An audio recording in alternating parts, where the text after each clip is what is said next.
Hello amazing parents. చాలామంది parents పిల్లల్ని సెన్సిటివ్గాను and over ప్రొటెక్టివ్గాను పెంచుతూ ఉన్నారు. ఇలా పిల్లల్ని సెన్సిటివ్గా ఓవర్ ప్రొటెక్టివ్గా పెంచడం ఎంతవరకు కరెక్ట్ అంటారు?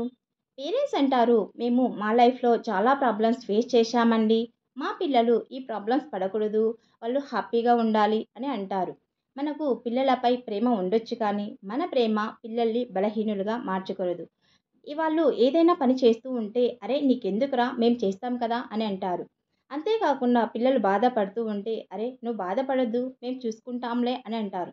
ఇలా ప్రతి విషయంలోనూ పిల్లల్ని డిస్కరేజ్ చేయడం వల్ల పిల్లల్లో కాన్ఫిడెన్స్ తగ్గిపోతుంది.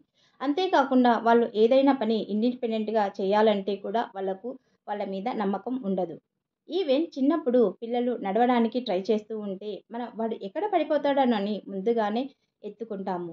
నిజంగా పిల్లలు ఎదగాలంటే వాళ్ళు పడాలి, లేవాలి అండ్ మళ్ళీ ప్రయత్నం చేయాలి. అప్పుడే పిల్లలు స్ట్రాంగ్గాను అండ్ ఇండిపెండెంట్గాను తయారవుతారు. వారిని కష్టపడనివ్వండి. ఇండిపెండెంట్గా డెసిషన్స్ తీసుకునేలాగా ఎంకరేజ్ చేయండి.